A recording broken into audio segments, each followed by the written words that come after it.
Muy bien, hermanos, buenos días. Vamos a continuar con la serie del glorioso Evangelio. Hoy vamos a ver la parte 9, con la ayuda de Dios, con la gracia de Dios. Recuerde que hace 15 días vimos la parte del Evangelio. El Evangelio es extenso, podemos tardarnos, podemos emplear toda una vida para estudiar el Evangelio y nunca vamos a acabar. Pero hace 15 días, porque la semana pasada estuvo con nosotros el pastor Juan Puga, hace 15 días vimos la parte de lo que era el llamado a la fe. ¿Se acuerdan del llamado a la fe? Vimos 4 puntos, vimos la definición bíblica de la fe, vimos que la fe debe de estar únicamente en la persona de Cristo, vimos que esa fe glorifica a Dios, no nos glorifica a nosotros ni a nadie, y luego vimos que el cuarto punto fue la fe es el fin de la jactancia. Entonces hoy vamos a continuar. Vamos a Mateo capítulo 7, vamos directamente a la palabra para que todos los comentarios, todo lo que se diga esté apoyado únicamente en la palabra de Dios. Mateo 7, versículos 13 y 14. Ya vimos en un estudio anterior, no me acuerdo qué número fue, si el 5, el 6, vimos parte de la puerta estrecha. Hoy lo vamos a ver con otro enfoque. La puerta estrecha, Mateo 7, 13 y 14. Sígame por favor con la vista en el texto. Voy a empezar a leer estos 2 versículos. Dice, son palabras de nuestro Señor Jesucristo. Entrad o entren por la puerta estrecha, porque ancha es la puerta y espacioso el camino que lleva a la perdición, y muchos son los que entran por ella. Porque estrecha es la puerta y angosto el camino que lleva a la vida, y pocos son los que la hallan. Vamos a empezar a considerar estos versículos mencionando lo siguiente. Muchos piensan y muchos consideran que el Sermón del Monte es el manifiesto cristiano, es nuestra carta de presentación. Eso significa el manifiesto cristiano, ya que en él se encuentran algunas de las más hermosas enseñanzas de Cristo.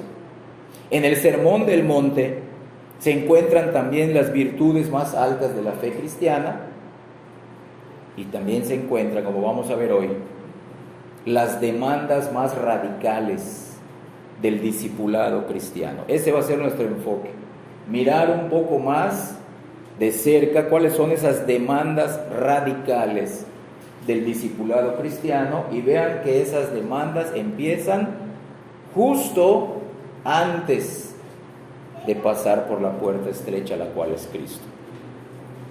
Sabemos que esa puerta estrecha es Cristo Jesús, y esta es la gran verdad, y también es el escándalo de Cristo y del cristianismo, ya que Jesús de Nazaret aquí y en muchos otros pasajes es como si se parara ante el mundo y exclamara: solo yo soy el Señor, y fuera de mí no hay quien salve.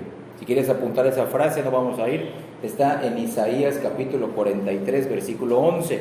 Cristo dice: solo yo soy el Señor, y fuera de mí no hay quien salve. Entonces, este asunto de la salvación Dios la resolvió hace mucho tiempo en el eterno y secreto consejo de Él. Y poco importa que la gente lo crea o no, que la gente se tape los oídos o no, no importa que la gente se rasgue los vestidos o la gente rechine los dientes. Jesús es la única puerta, y esa puerta, escucha bien, como Cristo dice, es una puerta estrecha. Es una puerta estrecha.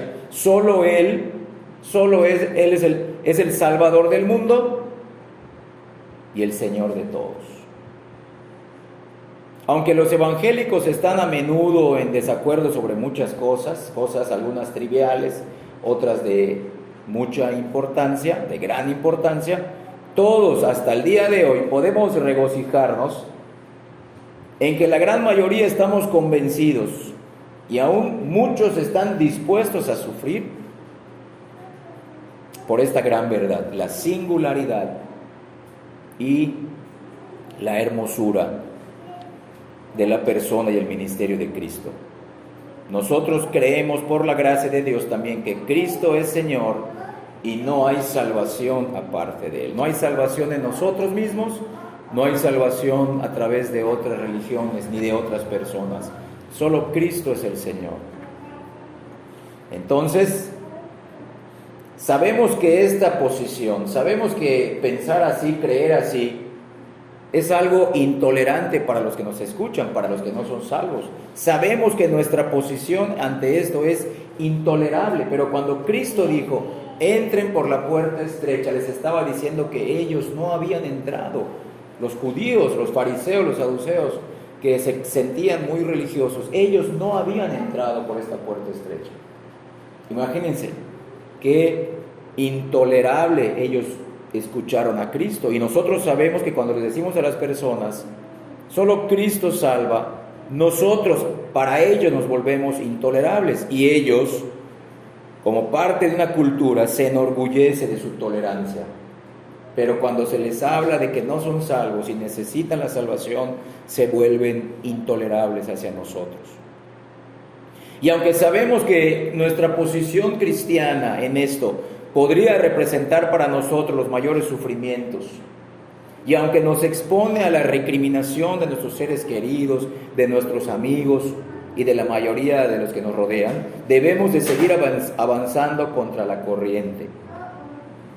Y al igual de lo que los santos fieles en el pasado, que ya murieron mucho antes que nosotros, no podemos ceder, no podemos someternos ante una cultura atea, no podemos someter nuestra proclamación del santo y glorioso Evangelio al capricho y al consejo de una sociedad atea o religiosa. No podemos ni debemos retroceder ni retractarnos en este punto. Las personas deben entrar por la puerta estrecha. Debemos defender a Cristo y su Evangelio. Debemos apoyarnos solo en las Escrituras, ya que reducir la supremacía de Cristo, reducir la singularidad de Cristo, reducir su señorío, es igual que negarlo. Los que reducen la supremacía, la soberanía, la singularidad de Cristo, lo están negando. Entonces, hoy con la ayuda de nuestro buen Dios, veremos lo que significa un poco, lo que significa entrar por la puerta estrecha, y veremos también lo que se requiere para entrar por ella. Esto es lo que se requiere antes de entrar, antes de ser salvo. Claro, nosotros creemos que la salvación es por medio de la gracia, por medio de la elección divina. Pero por las Escrituras y por experiencia personal de cada uno de nosotros, esto no exime, esto no opaca o nulifica nuestra responsabilidad de que es algo costoso de manera personal. La salvación es personal, es gratuita, y como vamos a demostrar, es algo que nos va a costar. Nos va a costar muchas cosas que vamos a ver un poquito más adelante. Entonces vamos a dividir, como ya escribimos en el pizarrón, dividiremos este sermón en 3 puntos que vamos a considerar para entender lo que acabamos de mencionar. Entonces, primer punto es una entrada violenta. Aquí las palabras de Cristo pues se entienden, se toman pues bien, entren por la puerta estrecha, pero lo que eso implica, vamos a empezar a ver en este momento, es una entrada violenta. Cristo es la puerta estrecha que lleva a la salvación, y Él mismo nos ordena entrar a través de Él. Él es la única puerta. Este es un mandato, no es una sugerencia, no es una apreciación humana, bueno, no quiero, no, es un mandato de Dios. Y esta palabra, este mandato se traduce de la palabra griega, escucha bien, eiserchomai. ¿Por qué lo digo? Porque esta palabra significa el acto de entrar en algo. Aquí está presentándose Cristo metafóricamente como la única puerta estrecha. Pero escucha bien, esto significa el acto de entrar en algo este también es un verbo que más que entrar en algo es de manera continua, dice, denota una acción única. Una vez que una persona entra, es una entrada definitiva. Es algo que se hace una sola vez y este verbo no se refiere a una acción continua. Entonces la idea es que todos los que oyen a Cristo o nos oyen a nosotros predicando el Evangelio deben de tomar una decisión en relación con el mandato de Cristo. Entren por la puerta estrecha. Nosotros debemos de insistir que Cristo no es un filósofo. No es un filósofo sobre el cual debemos de meditar. No, el Señor encarnado demanda ser escuchado y demanda ser obedecido. Y solo hay una puerta que lleva a la salvación, y esa puerta se ha abierto para la humanidad, escucha bien, por un poco de tiempo, por un tiempo limitado. Esta puerta en algún momento de la historia, claro, cuando el Señor venga, se va a cerrar. Hoy esta puerta, aunque estrecha, continúa abierta para todos nosotros. Por tal motivo, se exhorta a las personas a entrar por esta puerta. Escucha bien estas palabras que vamos a ver en toda esta enseñanza. Se les exhorta a entrar por esta puerta con la mayor urgencia y con la mayor diligencia. Urgencia y diligencia. La urgencia y la diligencia de este mandato se hacen aún más evidentes a la luz de una exhortación similar que nos da Cristo. Ahora, sin perder Mateo 7, vamos a Lucas capítulo 13. Vean cómo lo plasmó el médico Lucas en su evangelio, en el capítulo 13, versículos del 22 al 24.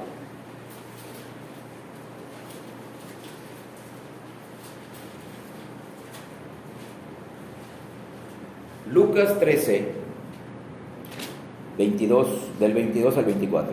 Voy a empezar a leer. Síganme, por favor, con la vista en el texto. Pasaba Jesús por ciudades y aldeas, enseñando y encaminándose a Jerusalén. Y alguien le dijo: Señor, ¿son pocos los que se salvan? Y él les dijo: vean, esforzaos a entrar por la puerta angosta. Porque os digo, miren, vean esta frase que aquí se aumenta, porque os digo que muchos procurarán entrar, véanlo, muchos, no pocos, muchos procurarán entrar y no podrán.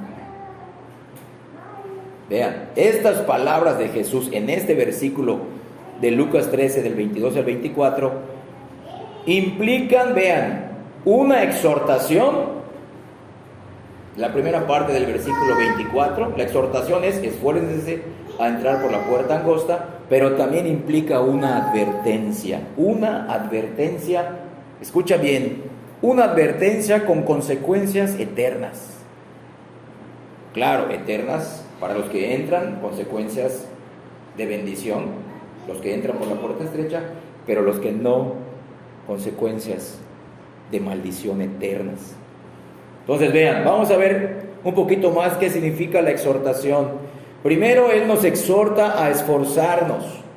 El Evangelio se predica a todas las personas. Nosotros, antes de que una persona sea salva, entre los perdidos, nosotros no sabemos quiénes son escogidos, pero Cristo sí lo sabía, pero nosotros no. Pero Él exhorta a esforzarnos por entrar por la puerta estrecha. La palabra esforzaos, que aquí vemos en Lucas 13, se traduce del verbo griego, escucha bien, agonizomai, del que se deriva la palabra agonizar. Véanlo, la palabra esforzados dice: agonicen, esfuércense a entrar por la puerta estrecha. Vean esa palabra griega, agonizomai, que significa luchar, pelear, trabajar fervientemente, esforzarse en hacer algo con intensa dedicación. Por eso es muy importante en muchos casos el Nuevo Testamento ir a la raíz griega. qué significa esa palabra para no tener interpretaciones incompletas o interpretaciones equivocadas. El término agonía también se usa para describir la lucha de Cristo en Getsemaní. Recuerden que Cristo estaba agonizando momentos antes de ir a la cruz. Oraba en agonía. Es esa misma palabra, se estaba esforzando el Señor con intensidad. Entonces podemos concluir que entrar en el reino de los cielos por la puerta estrecha, que es Cristo, será una gran bendición. Pero con las palabras de Cristo podemos decir que no será nada fácil. No será nada fácil. Y aunque entremos por el arrepentimiento y la fe, será una lucha en diferente grado para cada uno de nosotros, pero implicará esfuerzo de nuestra parte. Recuerda lo que tú tuviste que pasar. Recuerda lo que tú tuviste que hacer con la guía y la ayuda de Dios para poder pasar por la puerta estrecha, la cual es Cristo. Segundo, ya vimos algo de la exhortación de estos versículos de Lucas 13. Segundo, Jesús no solo nos exhorta a entrar con el mayor esfuerzo, sino que además nos advierte, en la segunda parte del versículo 24, nos advierte que muchos tratarán de entrar y no podrán. Esta frase de muchos procurarán entrar y no podrán se ha malinterpretado. Vean bien, el Señor no está enseñando que muchos querrán ser salvos, pero no son suficientemente buenos para ellos mismos. Tampoco el Señor está enseñando que muchos querrán ser salvos y Dios se los va a impedir. No eso está enseñando el Señor. Escuchen bien, por favor.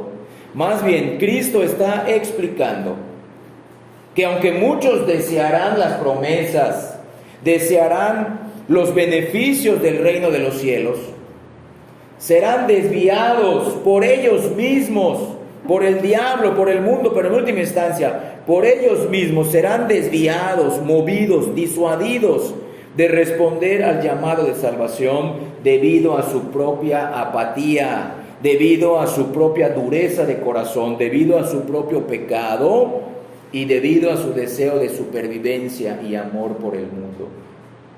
Y esto lo vemos, el Señor lo explica en la parábola del sembrador. En la parábola del sembrador, Cristo nos pone a 4 tipos de personas, 4 tipos de corazones. Y los 4 tipos de personas escucharon con agrado el Evangelio, con atención el Evangelio. Pero de los 4, solo uno, el último caso, el que dio fruto a 30, a 60 y a 100 por uno, entró por la puerta estrecha. Los demás, por varias razones personales, de su propio pecado, del mundo, no pudieron entrar. Entonces vean, este versículo no está diciendo que Cristo no quiere que entren. Este versículo no está diciendo que Dios les dice, no, es que no eres suficientemente bueno. No, los hombres, aún en las iglesias, escuchan el Evangelio y ellos mismos no se esfuerzan por entrar. La salvación es personal, la salvación no es familiar, es personal. Miren, la abnegación que se necesita, las pruebas, las persecuciones y las dificultades asociadas con el reino de Dios desalentarán, escucha bien, desalentarán a todos excepto a los más desesperados por entrar. Ahora sí vamos a la parábola del sembrador, vamos a Mateo capítulo 13, vamos a leer esos versículos del 20 al 22, porque en Mateo 13, los primeros 9 versículos, el Señor expuso la parábola, que conocemos como la parábola del sembrador, pero en los versículos del 18 al 23, explica el significado de esa parábola del sembrador. Vamos a leer de Mateo 13, los versículos del 20 al 22, dicen así: y el que fue sembrado en pedregales, ahí está, fue sembrado en pedregales, perdón. Este es el que oye la palabra, véanlo. Este escucha el evangelio glorioso de Cristo y al momento recibe la palabra con gozo, pero no tiene raíz en sí, sino que es de corta duración, pues al venir la aflicción, la tristeza, la depresión o la persecución por causa de la palabra, véanlo, tropieza, no se siguió esforzando. Ahora, versículo 22, el que fue sembrado entre espinos, este también oye la palabra, la entiende, la toma con agrado, pero el afán de este siglo, miren, y el engaño de las riquezas ahogan la palabra y se hace infructuosa. Entonces vean, aquí estamos viendo el entendimiento de lo que significa el versículo que leímos en Lucas 13, en los versículos del 22 al 24. Muchos procurarán entrar y no podrán. Recuerden que la palabra poder y querer son sinónimas en la Biblia. Muchos se esforzarán por entrar y no querrán al final. Al final dirán, no me conviene esto, no es lo que yo esperaba, no, hay que renunciar a esto, hay que dejar aquello, mejor no entro. Entonces vean, la salvación es gratuita, pero tiene un gran costo para nosotros, porque tuvo un gran costo para Cristo. El Evangelio no es barato, el Evangelio es lo más sagrado que podemos recibir. Y nosotros con nuestros esfuerzos demostramos cuánto nos interesa, cuánto amamos este Evangelio y cuánto amamos al Señor que dio su vida por este Evangelio. Ahora escuchen un comentario de John MacArthur acerca de este texto de Lucas, capítulo 13, versículos del 22 al 24. John MacArthur comenta: Cristo no está sugiriendo que alguien podría merecer el cielo por esforzarse para alcanzarlo, ya que no importa cuán fervientemente hayan trabajado los pecadores, nunca podrán salvarse a ellos mismos. La salvación es solo por gracia, no por obras. Pero entrar por la puerta estrecha es al fin y al cabo difícil. ¿Por qué? Porque cuesta en términos de orgullo por parte del hombre. ¿Orgullo por qué? Debido al amor natural hacia su propio pecado y además de eso, las mismas oposiciones del diablo y del mundo. Eso también, no solamente su pecado, sino los ataques del diablo y las distracciones del mundo, como acabamos de leer. Pero al fin y al cabo, el día del juicio, muchos le van a decir al Señor: bueno, Señor, sí estuve en tu iglesia, sí escuché el Evangelio, y hice lo más que pude por esforzarme a entrar, pero al final no pude porque el diablo me estorbó, porque esta persona incrédula me obligó, o porque el mundo me doblegó. El Señor va a decir: sí, es verdad, pero al fin y al cabo tú tomaste la última decisión. No pudiste, pero porque no quisiste. Nadie va a poder desplazar su culpa por no entrar por la puerta estrecha. Entonces la idea de que es fácil ser salvo es totalmente ajena a la Escritura. Y no solamente ajena a la Escritura, es ajena a la mayoría de los más respetados teólogos y ministros de la Iglesia en toda la historia. Nuestro Señor, como acabamos de leer en estos versículos de el Sermón del Monte, desde Mateo 7, 13 y 14 y Lucas 13 del 22 al 24, nuestro Señor no sigue el método que usan hoy en día ciertos evangelistas, o pongámosle ciertos evangelistas, que hablan como si el salvarse fuera una de las cosas más fáciles del mundo. Cristo describe la entrada en el reino como algo que por una parte es lo más deseable, pero por otra no es nada fácil. Las palabras esforzarse nos dicen que es una agonía, es un esfuerzo, un trabajo. La puerta de entrada es estrecha, significa que debe ser hallada por el que busca la salvación, y además el camino con que está conectada es angosto. Por lo tanto, no solo no es fácil ser salvo, sino que es imposible ser salvo aparte del poder de Dios. Y aunque todas las experiencias de conversión, en nuestros casos, en todas las iglesias verdaderas, todas las experiencias de conversión son distintas y varían en niveles de lucha personal, No todos tuvimos la misma lucha para ser salvos, los que somos salvos en este lugar. La Escritura describe la conversión como una cosa difícil, que requiere una enorme determinación y una enorme decisión por parte del pecador. Claro está, todo esto con la ayuda de Dios. Vamos a ver dos textos más que nos indican este enorme costo. Mateo 11, estamos en Mateo 13, retrocedemos 2 capítulos, Mateo 11, versículo 12.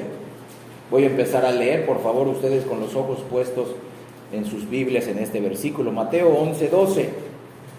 Desde los días de Juan el Bautista hasta ahora, el reino de los cielos sufre violencia. Vean, y los violentos lo arrebatan. Los violentos arrebatan el reino de los cielos. Vean esa palabra, ¿cómo que los violentos? ¿Cómo que los violentos? Ahora vamos a ver, regresamos al Evangelio de Lucas, vamos ahora al capítulo 16, Lucas 16, 16.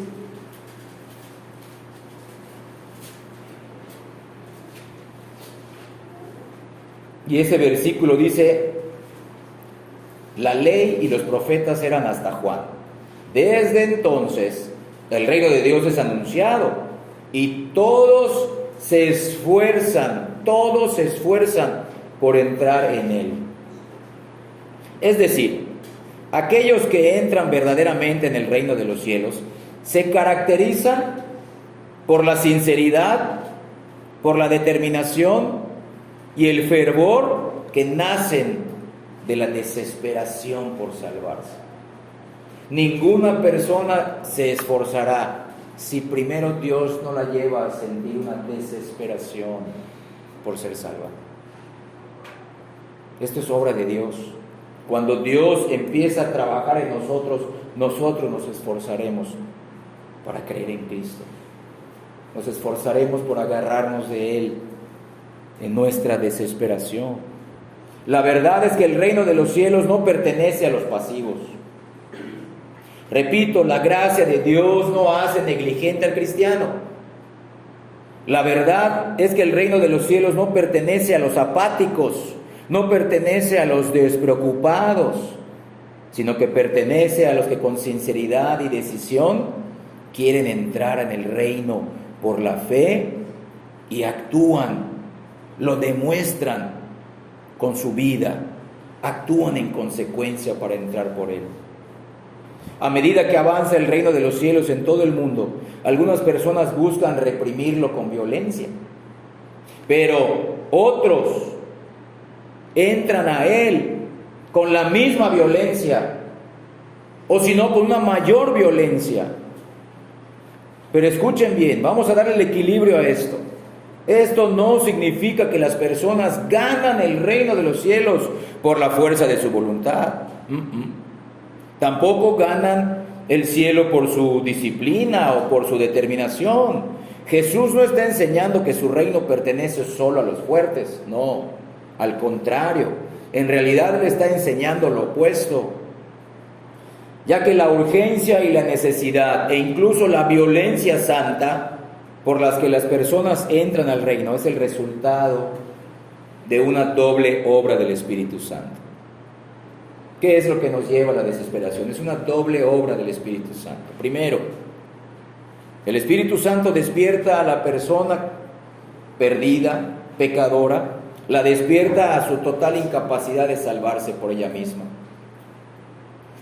Y ese despertamiento, ese entendimiento de la total incapacidad por salvarte a ti mismo, produce una violenta desesperación. Escucha bien, una violenta y santa desesperación por tener al único que puede salvar, por tener a Cristo. Ahí voy a poner un ejemplo ahorita y espero que se entienda la ilustración. Vamos a imaginar que hay un hombre delgado, bajito,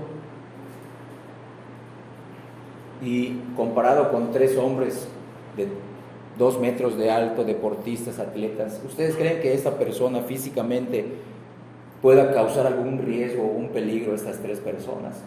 Físicamente no. Pero vamos a imaginar que pues están en la playa y se meten a nadar todos. Y esta persona delgada se empieza a ahogar. Esa desesperación por ahogarse hará que se aferre a uno de ellos y no lo suelte. ¿Ustedes creen que la fuerza de un hombre atleta podrá hacer que el otro que se está ahogando lo suelte?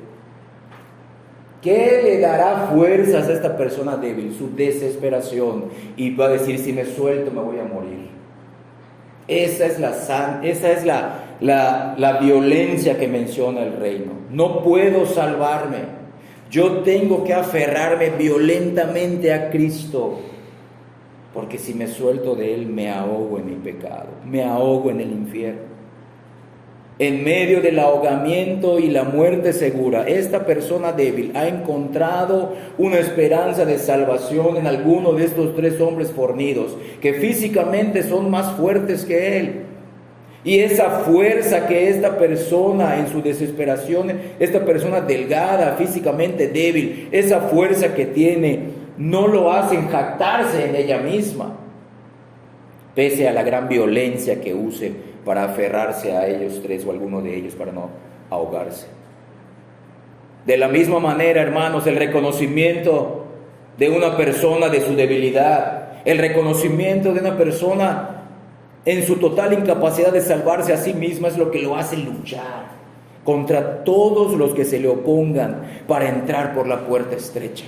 Y esto el Espíritu Santo lo hace.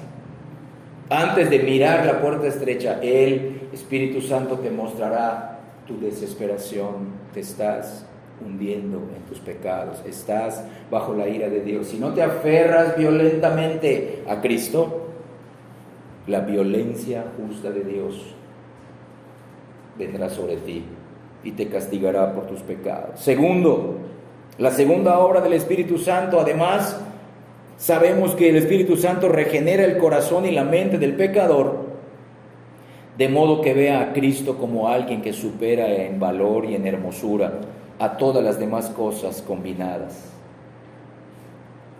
Y eso genera en él una violenta desesperación por tenerlo a él sobre todas las cosas. Escuchen bien, ya no solamente es me estoy viendo totalmente incapaz de salvarme, sino que además empiezo a ver a Cristo como lo más valioso, lo más hermoso. Y esta doble obra, un terror y a la vez una hermosura en Cristo, un terror hacia nosotros mismos por nuestra incapacidad y una hermosura en Cristo, que son el arrepentimiento y la fe, es lo que nos mueve a actuar violentamente para pedirle que nos salve. La persona despierta, regenerada, ahora debe tener a Cristo y luchará contra todos los obstáculos para tenerlo, porque solo Cristo salva. Ahora lo podrá entender. Lo podrá entender por la regeneración, los nuevos afectos, las nuevas inclinaciones santas. Mirará la belleza de Cristo. Y esos santos afectos ahora lo impulsarán a poseerlo. Entonces, por la obra de la recreación y la regeneración del Espíritu de Dios, el pecador ha despertado la excelencia de Cristo y nada más podrá satisfacerlo. Nada más ya podrá satisfacerlo. Nada podrá quitar, saciar esa terrible desesperación que tiene de no salvarse. Por obra del Espíritu, una persona se vuelve violenta, repito, por 2 motivaciones que son completamente opuestas. Un terror repulsivo hacia la propia persona de no poder salvarse por las propias fuerzas y una belleza irresistible en Cristo. ¿Cómo sucede esto? Antes de que Dios tratara con nosotros, vamos a recordar un poco, quizá no la manera exacta, pero hay algunos rasgos generales en nuestra salvación, en la salvación de todos los elegidos. Antes de que Dios tratara con nosotros, éramos indiferentes, éramos ignorantes a las grandes realidades del reino de los cielos. Entonces, a través de las circunstancias, o a través de la predicación, o a través de ambas, Dios nos despertó a nuestro pecado. Dios nos despertó a lo vacío de nuestras vidas y nos vimos incapaces de cumplir con las demandas de la ley y nos vimos incapaces de librarnos del justo juicio de Dios que merecíamos. En ese preciso momento también el Espíritu de Dios nos mostró a Cristo y lo vimos como una perla de gran precio que teníamos que tener a cualquier costo. Estuvimos dispuestos en ese momento a perder todo, a renunciar a todo para tenerlo a Él. Ni tampoco pensamos negociar un menor precio para tenerlo. Y ahora que ya somos suyos, ahora que Él es nuestro, ahora que hemos probado y visto que Él es bueno, que Él es amoroso, demostró su amor por nosotros al enviar a Cristo a vivir, a morir y a resucitar por nosotros, ya no podemos ni queremos dejarlo ir. Al contrario, conforme pasa el tiempo, más nos aferramos a Cristo y más demostramos que estamos andando por el camino angosto. La realidad de nuestra incapacidad total de salvarnos a nosotros mismos, combinada con un conocimiento de Cristo y sus palabras de vida eterna, nos hace aferrarnos a Él con una férrea violencia. Escuchen bien esto, hermanos. Las rocas más afiladas, los mares más violentos, no son nada comparados con la ira de Dios que espera a todos los que no tienen a Cristo. Pero ahora nosotros que hemos probado y visto que el Señor es bueno, ahora que hemos contemplado su belleza, ya no es el temor a su ira lo que nos hace aferrarnos a Él. Al principio sí, pero ahora que hemos contemplado su belleza, lo hemos conocido un poco más a Él, sus obras, su providencia, su cuidado, ya no es el temor a su ira, sino su magnificencia y su excelencia como nuestro Dios, como nuestro Maestro, como nuestro Señor. Por eso nuestra violencia y la violencia que debe de haber en cada uno de los que quieren ser salvos vendrá de su desesperación, y su desesperación será fruto de su necesidad y deseo de Él. Vamos a pasar al segundo punto de nuestro estudio, abriéndonos paso. Ahora debemos preguntarnos por qué estas cosas son tan necesarias, por qué la urgencia, por qué la diligencia, por qué la violencia, por qué todas estas cosas son necesarias. Todas estas cosas las implica la palabra esfuércense. ¿Por qué? La respuesta es que hay enemigos formidables alrededor nuestro, espiritualmente hablando. Hay obstáculos enormes dentro de nosotros que se interponen entre el pecador que ha sido despertado a su necesidad de salvación y la puerta estrecha por la que debe pasar. El pecador despierto debe luchar contra todo lo que se le oponga y agarrarse de Cristo por la fe. Esto es lo que Cristo quiere decir cuando exhorta a las personas que se salven al tratar de entrar por la puerta estrecha y esforzarse con violencia. Repito, la salvación es un don gratuito que se recibe por medio de la fe en Jesucristo. Pero la proclamación del Evangelio debe estar acompañada de ciertas exhortaciones específicas que impulsen a las personas a esforzarse para entrar en el reino por la fe, y hasta que sepan, hasta que tengan la certeza de que han pasado por la puerta y han recibido el premio, han recibido la salvación. Los que serán salvos deben caracterizarse por la sinceridad y la determinación, porque si bien la salvación es gratuita, no es fácil. Muchos obstáculos, repito, dentro de nosotros y enemigos fuera de nosotros desalientan a los pecadores a venir a Cristo. Ellos deben ser confrontados y deben de vencer con una santa violencia todo lo que se los oponga.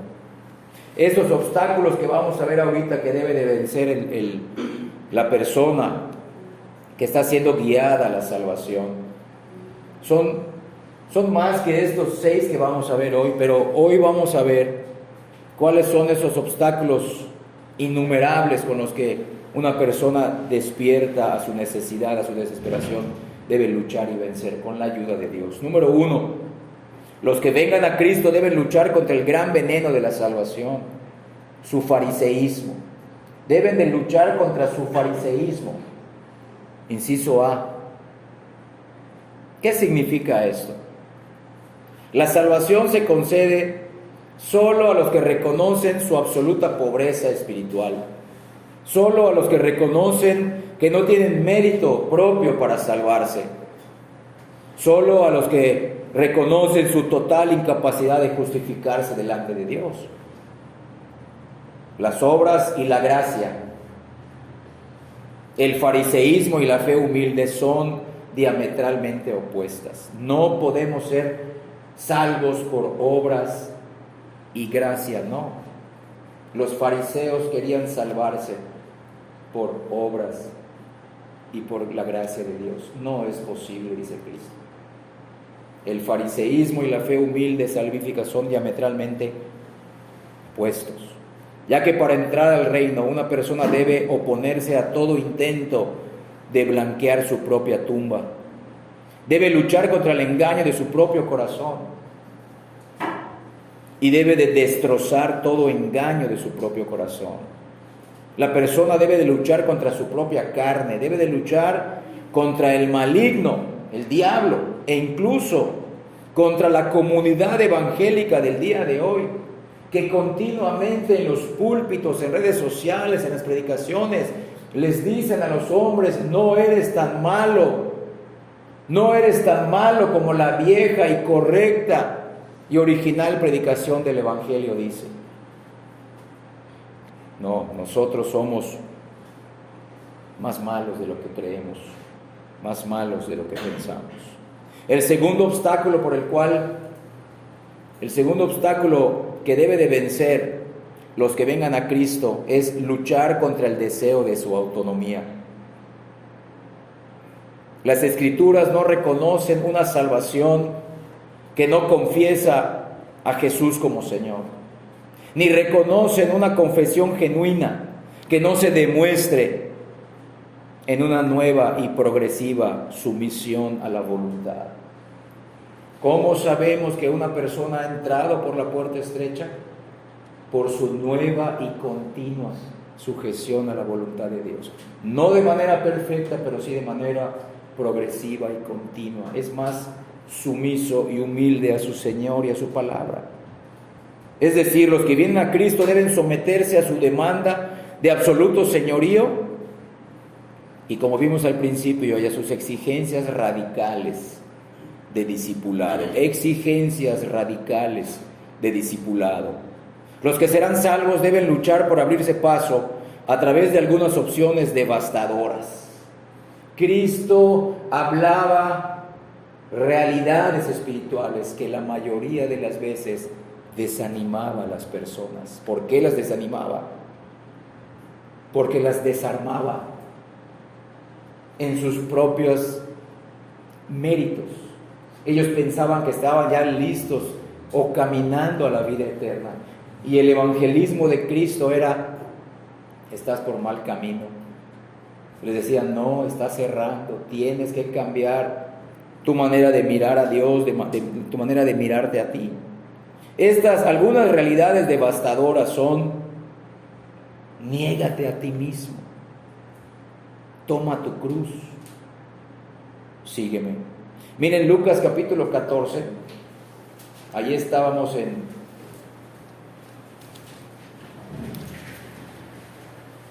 un punto anterior. Vamos a ver de Lucas 14, vamos a ver algunas exigencias devastadoras, radicales del discipulado. Lucas 14, por el momento solo vamos a leer los versículos del 25 al 27.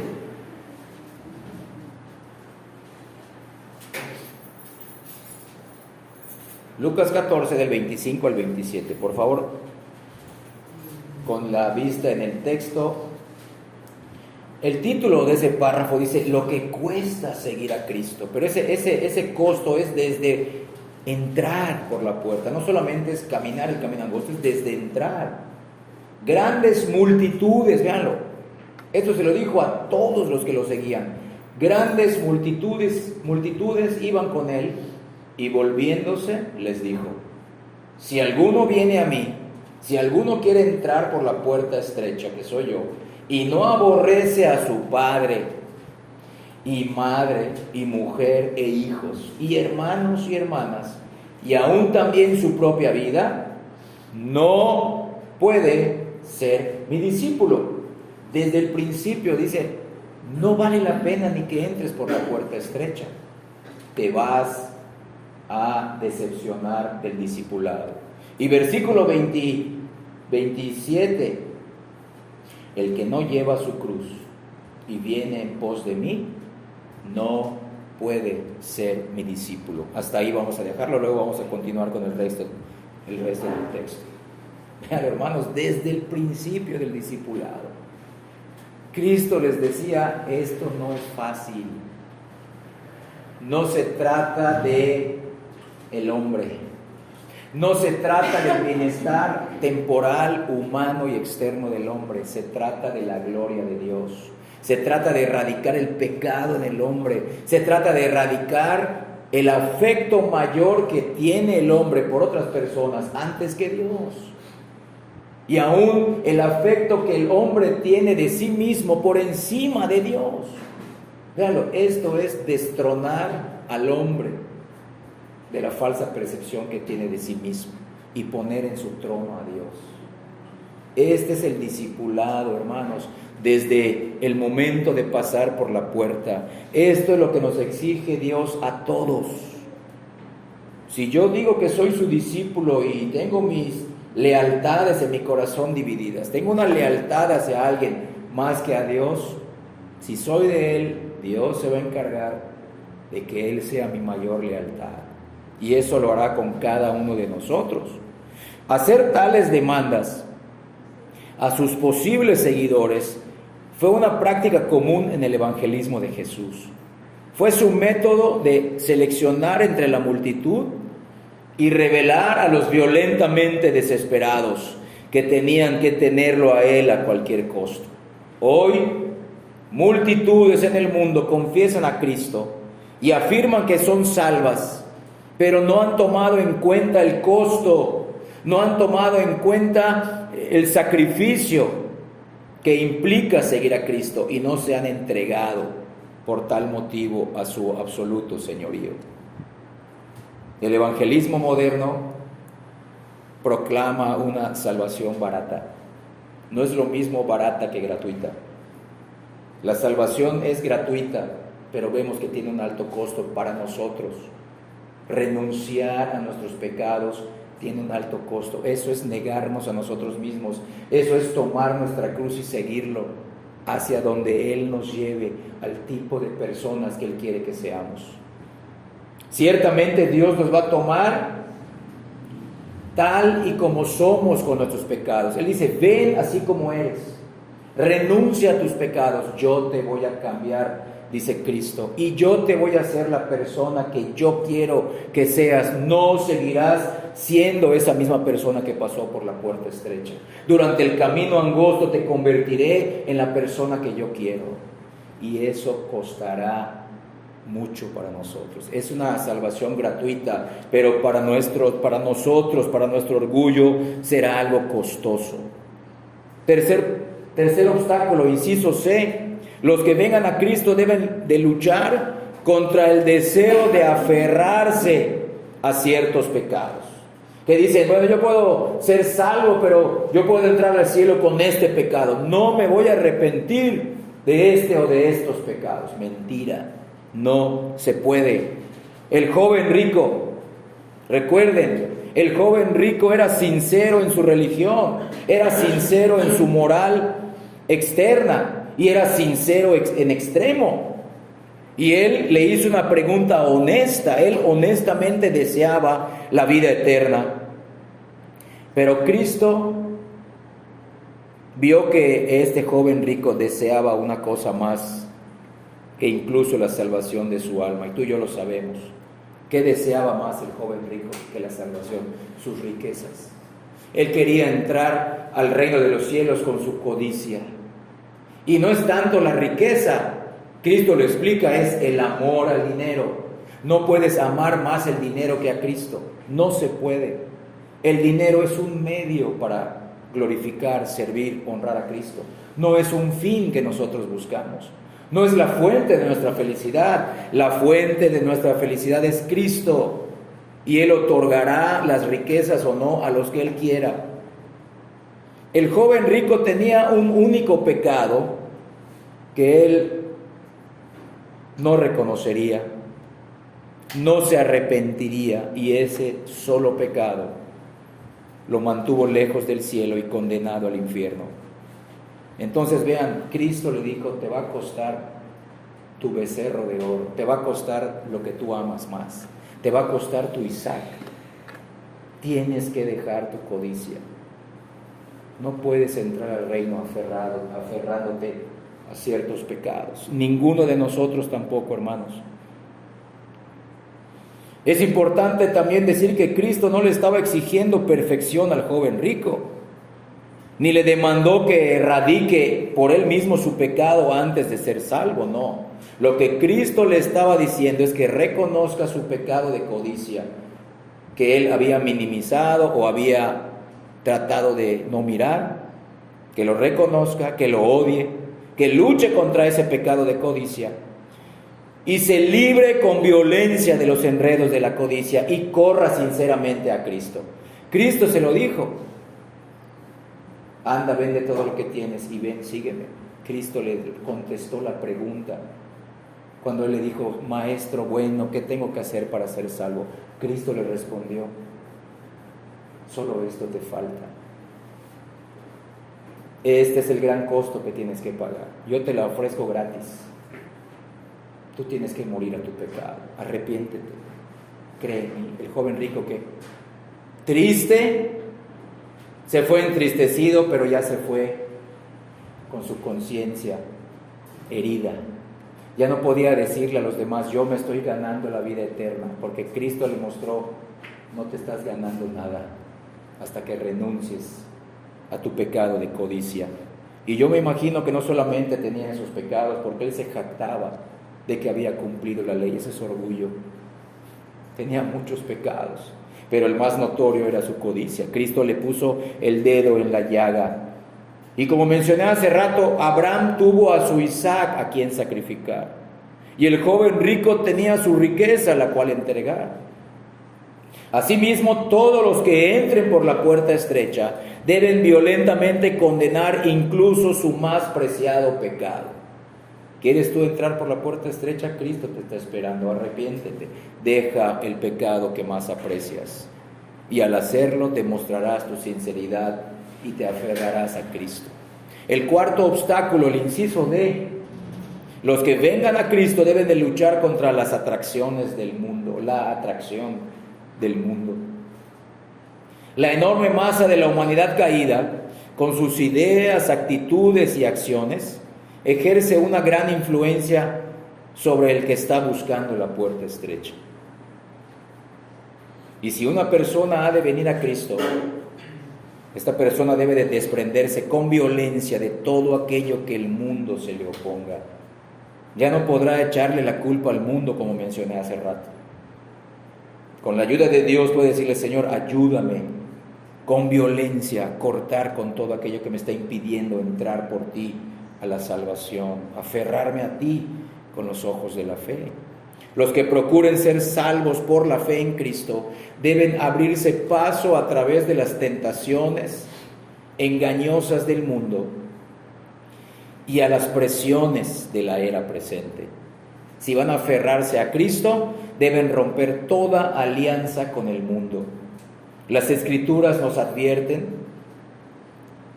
con claridad que la amistad con el mundo es hostilidad y enemistad contra Dios. Vamos a Santiago capítulo 4. Santiago capítulo 4, versículo 4, ahí lo dice.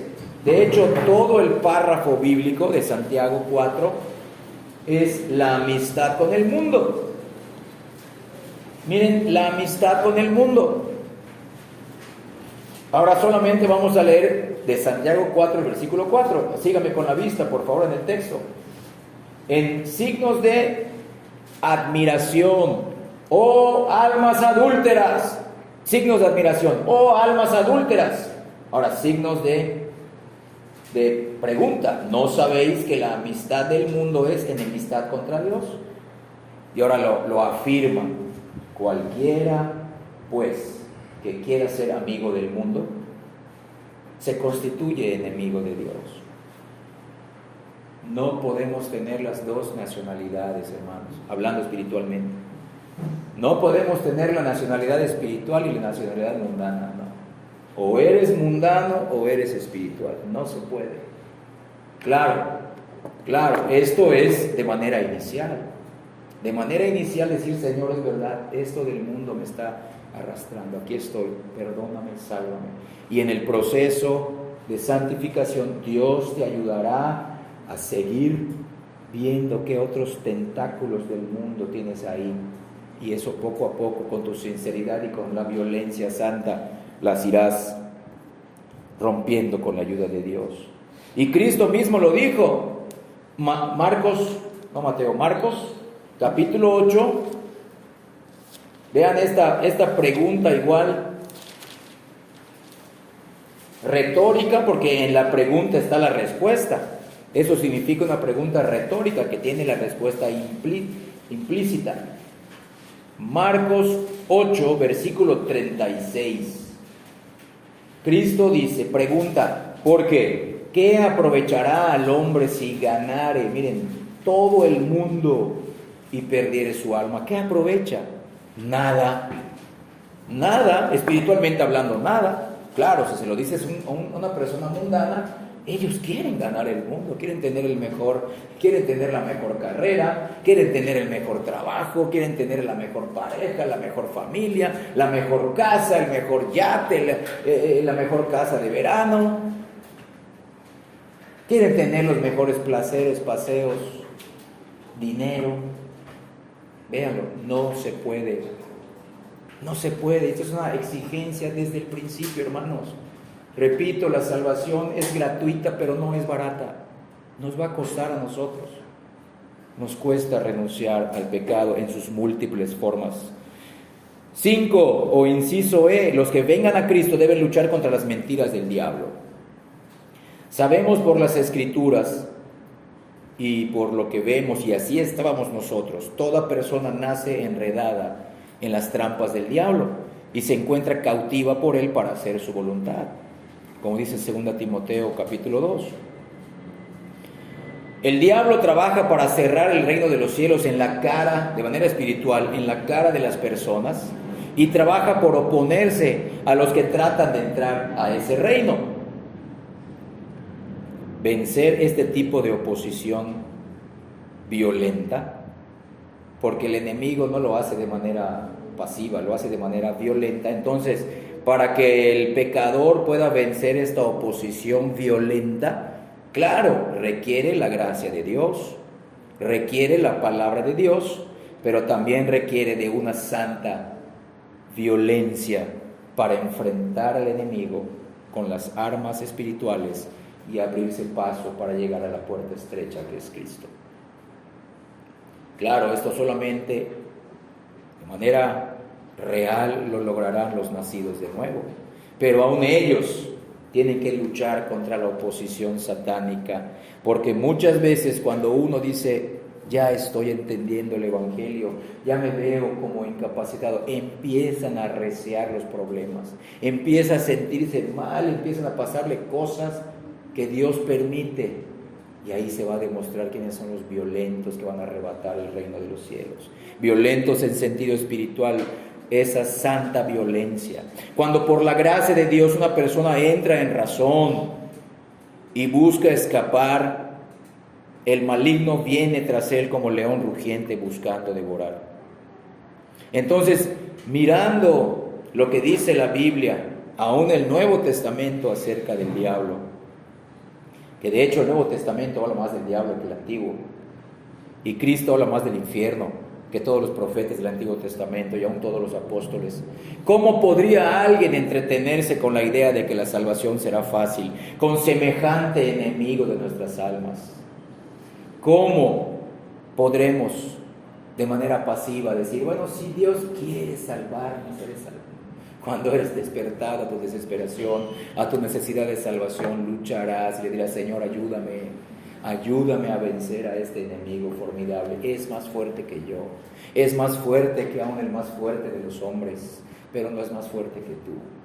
Con la ayuda de Dios, hermanos. Y por último, el último obstáculo a vencer, los que vengan a Cristo, número 6, deben luchar contra la tentación de abandonar la búsqueda, debido precisamente a las dificultades del Evangelio que estamos diciendo. A estas primeras 5 hay más dificultades, estamos viendo las más cotidianas, las más comunes. Hay esa tentación de abandonar la lucha. Cuando uno empieza a entender que tienes que sacrificarte, negarte a ti mismo, tomar tu cruz, besar tu cruz, gozarte en tu cruz, seguir al Señor. La gente dice, ya después de varios meses, años, dice, no, mejor no. Y caen en la tentación de abandonar esa búsqueda por entrar por la puerta estrecha. Algunas personas escuchan el Evangelio y por la gracia de Dios lo entienden casi de inmediato. Lo toman como suyo con total seguridad desde el primer día que lo escuchan. Sin embargo, otros escuchan el Evangelio y encuentran un camino mucho más difícil. En cada caso de nosotros fue diferente. Escuchan el Evangelio, se sienten atraídos por él y se sienten atraídos con mucha sinceridad. Aún así, luchan para entenderlo y se sienten al mismo tiempo intimidados por sus demandas, como espero que te estés sintiendo tú ahora, intimidado por las demandas del Evangelio. Eso sería bueno para que clames a Dios. Se preguntan si tienen el genuino arrepentimiento y la fe. Estudian las Escrituras, claman a Dios, se examinan a sí mismas para ver si están en la conversión verdadera y se desgastan al punto del agotamiento espiritual y aparte con muy poco o ningún progreso. En este caso, a estas personas, para que no desistan de la búsqueda, no se aparten de la búsqueda, que no tienen seguridad si han pasado por la puerta estrecha, se les debe de aconsejar con mucho cuidado y con mucha paciencia. Se debe de reconocer cuándo acercarse a ellas con una palabra, con una promesa, y cuándo dejarlas a solas con Dios para que Dios siga trabajando en ellas. No tratar de aliviarles de manera humana la carga. No, saber cuándo hablarles y cuándo dejarlas solas. No atrevernos a buscar aliviar su lucha al darles algo que hacer, como hacen en las falsas iglesias y los falsos evangelistas. ¿Te sientes mal? Sí. Repite esta oración. ¿Crees que eres pecador? Sí.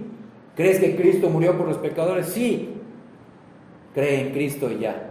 Pero me sigo sintiendo mal. No le hagas caso al diablo. No le hagas caso al diablo. El diablo te está tratando de estorbar. Tú recuerda la decisión que hiciste y eres salvo. Nosotros no debemos de hacer eso. ¿Quién es el único que puede dar seguridad de salvación? No nosotros, no el pastor, no un misionero. Dios con las Escrituras. Dios con las evidencias en cada uno de nosotros. Evidencias bíblicas. Él puede dar la única seguridad de salvación. ¿Nosotros qué podemos hacer? Te voy a mostrar la manera como tú con Dios puedes saber si eres salvo. Aquí dice las manifestaciones, las evidencias, y tú sabrás si eres. ¿Y cómo lo demostrarás? Con tu vida, caminando poco a poco. Pero nosotros no debemos de ponerles a las personas el alivio inmediato. Nosotros debemos de animar a estas personas a que ellas mismas también escudriñen las promesas de Dios, que sigan buscando a Dios en oración, con violencia, con determinación, con sinceridad, con desesperación, hasta que Cristo les abra el entendimiento para que comprendan las Escrituras, hasta que el Padre derrame su amor en sus corazones y los declare justos y los adopte como hijos. Y hasta que el Espíritu Santo les dé testimonio a sus espíritus de que son hijos de Dios. Se les debe de animar a estas personas que están con las ganas de irse, de abandonar a Cristo, que se esfuercen para entrar por la fe por la puerta estrecha y ellos puedan obtener el descanso en Cristo que tanto están buscando, que no van a encontrar en ningún lugar. No lo van a encontrar en ningún lugar. Y ya para terminar, hermano, vamos a ver la aplicación práctica, personal y los comentarios finales de este estudio de esta mañana.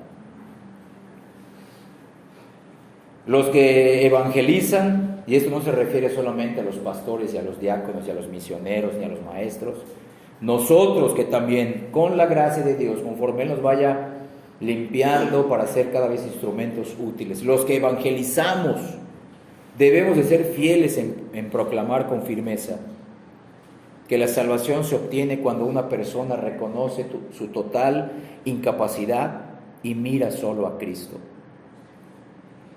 Debemos de explicar que aunque nuestra seguridad puede debilitarse o puede fortalecerse por un examen correcto con las Escrituras de nuestro actual estilo de vida, aunque miramos un buen testimonio en nosotros mismos o podamos tener un mal testimonio en nosotros mismos, las preguntas básicas, fundamentales, importantes que debemos hacernos a nosotros y a otras personas que están buscando entrar por la puerta estrecha es: número 1, ¿nos gloriamos en Cristo Jesús y no ponemos ninguna confianza en la carne?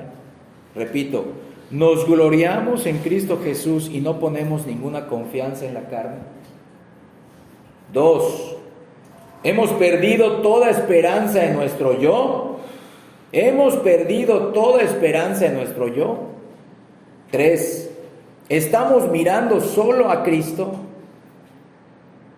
Aunque estoy fallando en mi testimonio, aunque me siento mal, yo solo miro a Cristo, no puedo salvarme a mí mismo.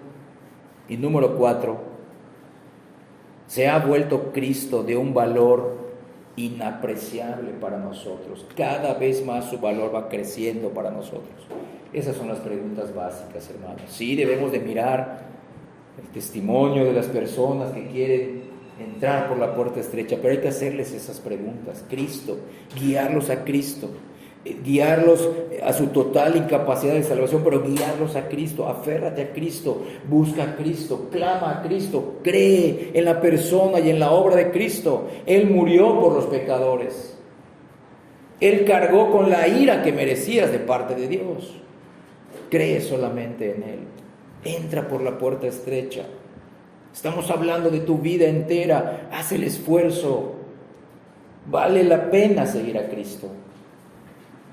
Aunque es popular decir que la conversión verdadera resulta en una vida cambiada, quizá es mejor decir que resulta en una vida que está cambiando. Sí, ha cambiado de una manera inmediata nuestra relación con Dios, ya somos declarados justos, pero la transformación de nuestra naturaleza, la impartición de Dios de vida espiritual dentro de nosotros, que ya la tenemos, pero nos va cambiando. La obra interna y aún externa de nuestra transformación como una realidad visible tomará tiempo y se logrará solo a través de muchas luchas. ¿Qué estamos diciendo? Cuando una persona se arrepiente de sus pecados, se mira como una persona totalmente incapaz de salvarse, y en ese momento el Padre, por medio del Espíritu Santo, le muestra a Cristo, le hace entender la obra de Cristo. En ese momento cree, se arrepiente. En ese preciso momento Dios la declara justa. La declara, no la hace justa. La declara de manera legal, lo hemos dicho. Ahora, el cambio interno que se va a ver, obras externas, es una transformación gradual. Hay que decirle a las personas: somos salvos por la fe. No somos salvos hasta que Dios nos va transformando. No, tal y como somos pecadores nos declara justos. Y en ese preciso momento empieza el proceso de transformación, santificación. Pero ya hemos sido regenerados, ya hemos sido convertidos por el arrepentimiento y la fe, ya hemos sido declarados justos y adoptados en la familia de Dios, ya hemos sido reconciliados. Eso sucede una vez y para siempre. Lo que sucede de manera continua es la transformación, la continua impartición del carácter de Cristo en nosotros. Tomará tiempo, repito, y se logrará a través de muchas luchas. No se logra solamente a través de escuchar prédicas y acumular conocimiento, que es el buen primer paso. El segundo paso es, ahora ya lo entendiste, ahora Cristo dice, ahora te lo voy a llevar a la práctica. Ya entendiste que entras por la puerta estrecha por la fe, perfecto, ahora te voy a ayudar a que entiendas que se camina el camino angosto también por la fe. Ya entendiste que no pudiste entrar por tus fuerzas por la puerta estrecha, te voy a mostrar que no podrás andar el camino angosto con tus propias fuerzas. No podrás santificarte tú con tu poder. Vas a hacerlo violentamente, pero será con mi poder. Hermanos, esto es un gran costo para nosotros. No es un evangelio barato, es un evangelio gratuito, pero de gran valor. El arrepentimiento y la fe que resultan en la salvación deben de ser genuinos, pero no debemos esperar la misma profundidad de quebrantamiento y fe en un nuevo creyente que la que vemos en una persona que ha sido creyente por 30, 40 años, ya que el arrepentimiento y la fe, al igual que otras virtudes cristianas, son objeto de la santificación. También la fe crece, también el arrepentimiento se hace más profundo. Aunque el nuevo creyente verá algunos cambios radicales en su estilo de vida desde el principio que pasa por la puerta estrecha, no deberíamos esperar la misma santificación que la que podríamos esperar en un creyente maduro. Nuestra seguridad de salvación no debería de basarse solamente en una comparación de nuestra santificación con otros creyentes. Repito, no debemos de sentirnos seguros si vemos que Dios nos da más gracia para avanzar más en la santificación con tus hermanos. Eso no nos da la seguridad de salvación. Lo que nos da seguridad de salvación es seguir basándonos en los méritos de Cristo solamente. Seguir mirando la obra providencial y santificadora de Dios en nuestras vidas. A Dios les va a dar un poco más de gracia a otros para que avancen más en la santificación. Pero repito, escucha bien esto. Si tú quieres una mayor santificación, y espero que la desees, Dios te la va a dar, pero Dios la va a dar a través de muchas luchas. Todos son y serán santificados. Todos los que han entrado por la puerta estrecha de este glorioso evangelio, todos serán santificados. Pero los que deseen, todos serán salvos por medio de la fe, pero los que deseen ser más santificados en el proceso de transformación, sí lo serán, pero no se jactarán en ellos por avanzar más, porque Dios los humillará a través de pruebas. Como el apóstol Pablo tuvo una gran revelación del conocimiento de Dios, pero por cuántas pruebas pasó. Fue santificado y él mismo dijo, fui usado más que aquellos mismos apóstoles que caminaron 3 años con Cristo antes de su crucifixión. Pero dice, pero no yo, sino la gracia de Dios conmigo. Pero también vemos las pruebas, las luchas, los sufrimientos que el apóstol Pablo tuvo que pasar. Entonces, hermanos, vean, este es un gran sacrificio que vamos a hacer, pero vale la pena. Que Dios quiera que le pidamos al Señor, Señor, no permitas que yo sea el mismo inmaduro. No permitas que yo sea el mismo que tomaste cuando me permitiste pasar por la puerta. Cámbiame a la persona que tú quieres que yo sea. Quita esas actitudes. Quita esa parte del comportamiento de mi personalidad que no se amoldan al carácter de Cristo. Haz todo lo necesario para que tu vida se refleje en mí. El costo de ser verdaderamente cristianos, hermanos, casi nunca se menciona en la predicación del Evangelio hoy en día. Debido a eso, el que oye este falso evangelio o este evangelio que no anuncia el costo verdadero, las demandas radicales del discipulado de Cristo, el pecador desde el principio no siente necesidad por luchar, por entrar por esa puerta. Solamente cree que es repetir unas palabras, repetir una oración que otro está diciendo. No. Al escuchar ese evangelio a medias, los que lo escuchan no tienen la lucha interna del llamamiento de Cristo en sus corazones. No han sido, por lo tanto, confrontados con las realidades del cristianismo bíblico. Las demandas radicales del discipulado cristiano hoy en día lo suavizan con esta frase trillada: Dios te ama y tiene un plan maravilloso para ti. No te va a costar nada, dicen. Solamente tienes que repetir esta oración, pasar al frente y repetir lo que te vamos a decir. Y ya habrás pasado por la puerta estrecha. Esa es una mentira, hermanos. Eso es abaratar el evangelio.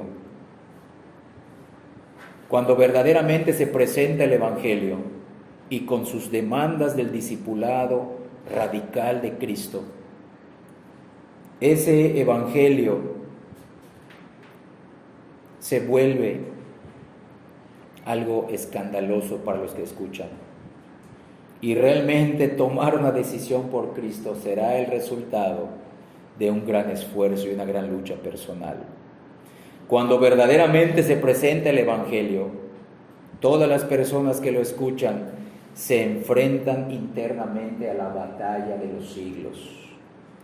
¿Qué significa la batalla de los siglos? Una batalla que va a ser mantenerte en tu propia autonomía o ceder toda tu persona a Cristo. La batalla de seguir viviendo en tus pecados o renunciar a ellos y someterte a la pureza y la santidad de Cristo.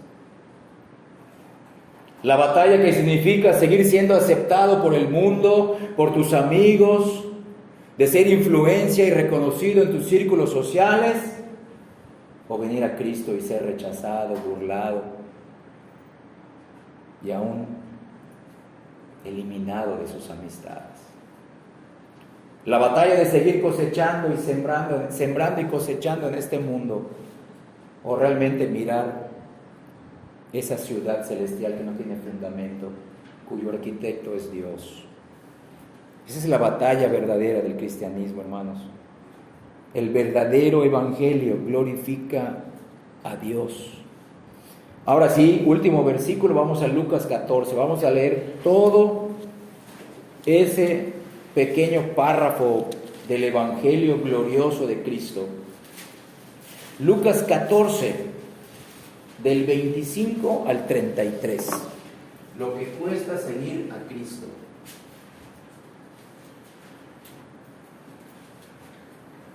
Por favor, con sus ojos en el texto voy a empezar a leer. Lucas 14, del 25 al 33. Ya para pasar a los comentarios finales. Grandes multitudes iban con él y volviéndose les dijo: si alguno viene a mí y no aborrece a su padre y madre y mujer e hijos y hermanos y hermanas y aún también su propia vida, no puede ser mi discípulo. Y el que no lleva su cruz y viene en pos de mí, no puede ser mi discípulo. Segunda vez que lo dice, no puede ser mi discípulo. Porque ¿quién de vosotros, queriendo edificar una torre, no se sienta primero y calcula los gastos, calcula el costo, calcula lo que cuesta, a ver si tiene lo necesario para acabarla?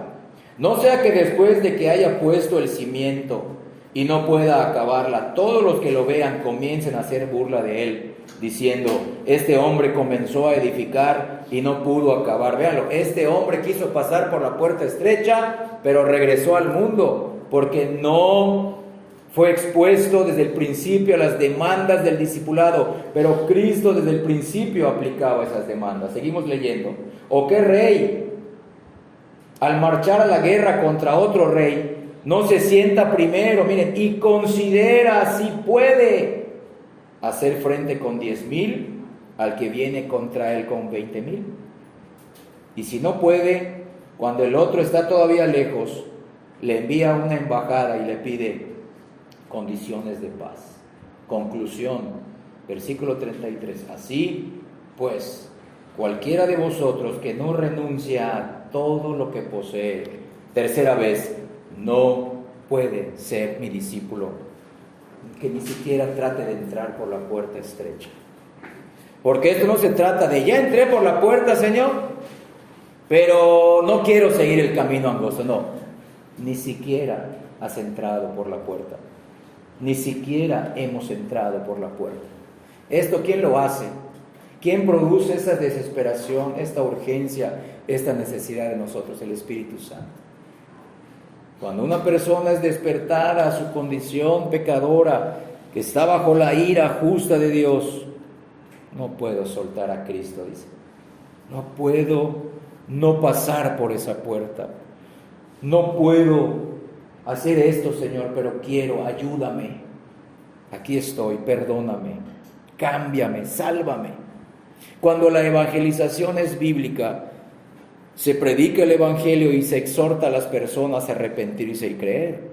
Asimismo, se les anima a examinarse a sí mismas a la luz de las Escrituras para comprobar si estas gracias evangélicas han llegado a ser una realidad en sus corazones.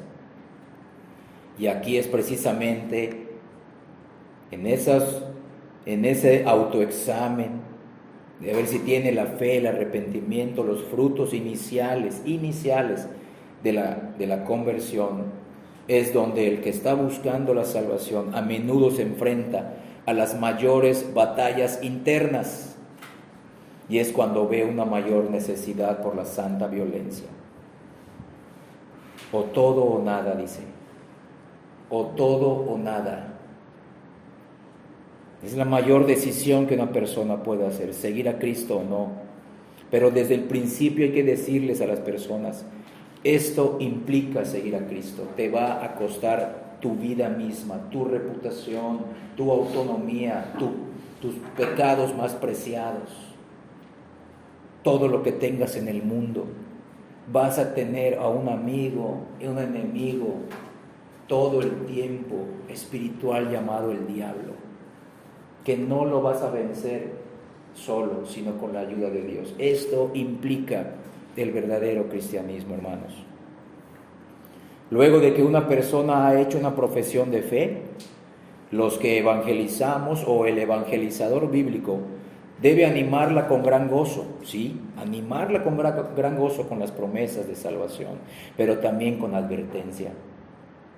Debe saber si su seguridad presente es genuina. Entonces, si esa persona dice, sí, soy salvo, si es genuina esa fe y ese arrepentimiento, entonces hay que decirle, seguirás adelante con el Señor y a través de muchas pruebas vas a crecer en la santificación y en la conformidad con Cristo. Pero nunca dejarle de decir, sin embargo, si regresas al mundo, aunque digas que eres creyente, si regresas al mundo o continúas en la carnalidad sin la disciplina de tu Padre, de nuestro Padre Celestial que es santo, que sigue siendo santo y seguirá siendo santo, entonces debes de cuestionar la sinceridad de tu profesión de fe. Debes de ser diligente, hay que decirle, para hacer firme tu llamamiento y tu elección de Dios. Debes examinarte a la luz de las Escrituras para ver si estás en la verdadera fe y no has caído en un falso cristianismo, en una falsa fe. Aunque tú y yo sabemos que la obra del Espíritu Santo en el alma de un individuo es un gran misterio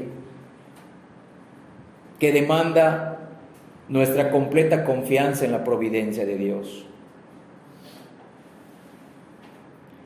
pero también debemos entender que es una cosa sagrada para nosotros.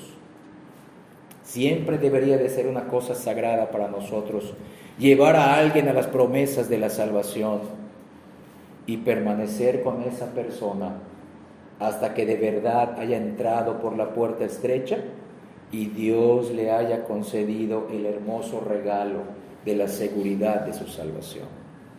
Hermanos, después de haber visto lo anterior, que Dios nos use poderosamente con este glorioso evangelio. Primero, para creerlo, para estudiarlo. Segundo, para practicarlo y vivirlo. Tercero, para predicarlo. Cuidado, hermanos, que Dios nos libre de poner las exigencias de este evangelio. Cuidado de exigirle a otros el costo del evangelio, del discipulado radical en otros y que no lo vean ellos en nosotros. Que Dios nos libre de poner ese estándar de la excelencia de Cristo, buscar la excelencia para Cristo y que ellos no la vean en nosotros. Quizá no de manera perfecta, pero sí de manera progresiva, sincera y con una violencia santa. Que Dios nos use, hermanos, en este evangelio. Que Dios nos use en vivirlo, que Dios nos despierte a la realidad de que este evangelio no es barato. Cristo lo hizo todo, no nos necesita para salvarnos, pero a Él le place involucrarlos. Y solo los violentamente santos que arrebatan el reino son aquellos que valoran la salvación de gracia. Son aquellos que valoran que Cristo esté en sus vidas, porque solamente ellos, día a día, desde el momento que fueron regenerados, solamente ellos se mirarán como viles pecadores delante de Dios. Que Dios bendiga esta palabra y vamos a darle el púlpito al hermano Dante para que termine el servicio.